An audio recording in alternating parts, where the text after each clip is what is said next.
Apa manfaatnya Mustafa Nahra mengharam-haramkan, menjinah-jinahkan Nadiem Makarim?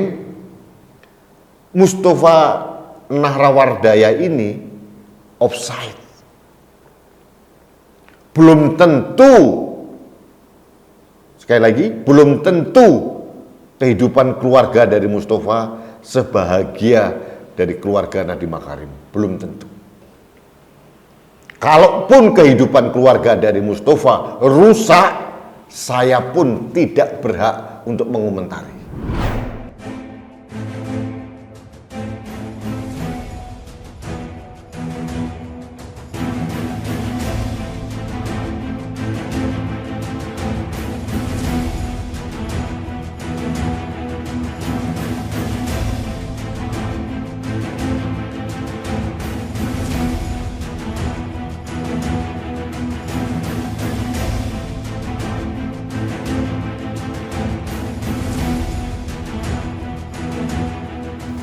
Halo sahabat Indonesia, kita bertemu lagi dalam Opini Rudi. Sahabat Indonesia, kali ini saya agak usil mengomentari humas dari Partai Umat yang sedang sekarat. Partainya loh yang sekarat. Namanya Mustafa Nahrawardaya. Orang ini wajahnya lucu. Si Mustafa ini beberapa hari yang lalu mengkritisi Menteri Pendidikan dan Kebudayaan serta Ristek Nadiem Makarim. Bukan pada kinerjanya Mas Menteri Nadiem, tapi pada kehidupan personalnya Nadiem. Yang dipersoalkan adalah tentang istri dari Nadiem yang katanya bukan seorang perempuan muslim. Memang kita tahu istri dari Mas Menteri Nadiem memang beragama Nasrani. Pertanyaan saya, so what? Dalam kenyataannya yang saya tahu persis, kehidupan kekeluargaan mereka sangat-sangat indah. Pada saat Mas Menteri beribadah puasa atau lebaran, saya melihat bagaimana sang istri tercinta ini yang notabene beragama non-muslim melayani dan mempersiapkan kebutuhan ibadah dari Mas Menteri. Nah, sebaliknya pada saat perayaan ibadah Natal, Mas Menteri dengan kecintaannya kepada istri juga menyiapkan keriaan-keriaan Natal yang dibutuhkan seperti pohon Natal dan sebagainya. Salahnya di mana? Mustafa Nahrawardaya ini seolah-olah sudah menjadi wakil Tuhan dengan mengatakan bahwa pernikahan Nadiem dan Franka itu haram. Nadiem melakukan perzinahan seumur hidup. Memang kamu siapa? Kuasa Tuhan di mana yang kamu pegang sehingga kamu bisa mengharam-haramkan orang lain dan kamu bisa memperzinakan orang lain? Kalau patokannya adalah fatwa dari MUI, itu sangat debatable. Masalah agama itu adalah masalah privat seseorang dengan Tuhan. Kalau Nadiem Makarim memutuskan menikahi orang yang dicintai, yang kebetulan agamanya non-muslim, dan mereka sudah beranak pinak, berbahagia, saya yakin, hakul yakin, itu pun kehendak dari yang kuasa. Jadi dalam hal ini saya tidak ikut campur atau berkomentar terhadap kehidupan agama dari ruang domestik Nadiem Makarim.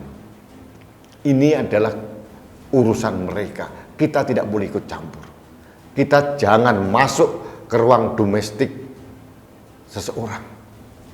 Apalagi Mustafa Nahra ini menjinah-jinahkan orang, mengharam-haramkan orang.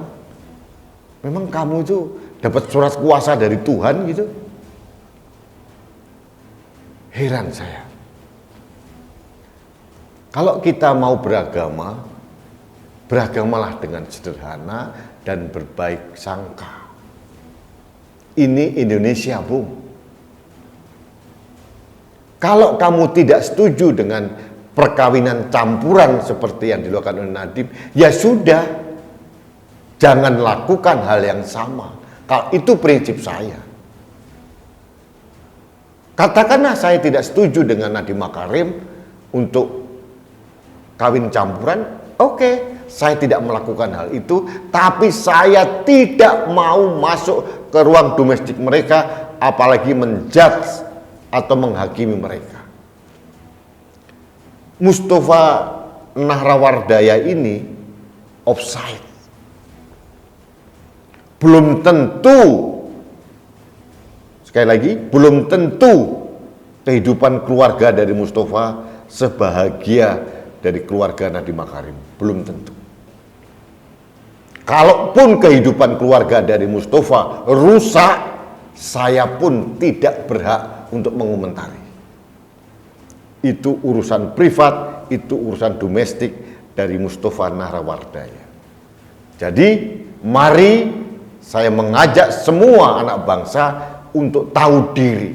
Kita ada garis batas. Jangan masuk ke wilayah privat, jangan masuk ke wilayah domestik seseorang. Agama itu ada dua hal. Hablum minallah sama hablum minanas. Akidah seseorang itu adalah kepada Tuhan yang Maha Kuasa. Vertikal. Tapi kita mempunyai kewajiban untuk berkehidupan sosial, hablum minanas. Apa manfaatnya Mustafa Nahra mengharam-haramkan, menjinah-jinahkan Nadiem Makarim? Apa manfaatnya bagi kehidupan bangsa ini? Toh dalam kenyataannya pekerjaan Nadiem selama ini pencapaiannya luar biasa. Dia seorang menteri, sebelumnya dia juga pengusaha yang sukses, jauh di atas achievement atau pencapaian dari seorang Mustafa. Jadi Mustafa ini menurut saya sangat tidak pantas mengomentari urusan orang lain. Urus saja dirimu baik-baik. Urus saja partaimu baik-baik. Jadi, please lah, jangan norak. Berkehidupan beragama itu jangan norak. Sekali lagi saya katakan, kalau Mustafa tidak bersetuju dengan pilihan kehidupan seorang Nadiem Makarim, ya sudah, jangan ikuti, tapi juga jangan mengecam. Pertanyaannya sekarang dari rakyat Indonesia, apa yang sudah dikontribusikan, diberikan seorang Mustafa Nahrawardaya kepada Indonesia dibanding dengan Nadiem Makarim? Singkat saja, pada saat Nadiem Makarim membawa platform digital Gojek, dia sudah merubah struktur berkehidupan di Indonesia ini. Semua dipermudah dengan inovasi dari seorang Nadiem Makarim, dengan hadirnya Gojek. Ini benar-benar sejarah dan ini fenomena. Sampai kapanpun orang akan melihat bagaimana perubahan struktur sosial, berkehidupan, berkebangsaan, kemudahan yang dihadirkan dengan hadirnya platform digital online, salah satunya Gojek. Ini luar biasa. Jadi tidak aneh kalau akhirnya negara memberikan apresiasi dengan mengangkat Nadiem Makarim sebagai Menteri Pendidikan dan Kebudayaan dan riset dan teknologi.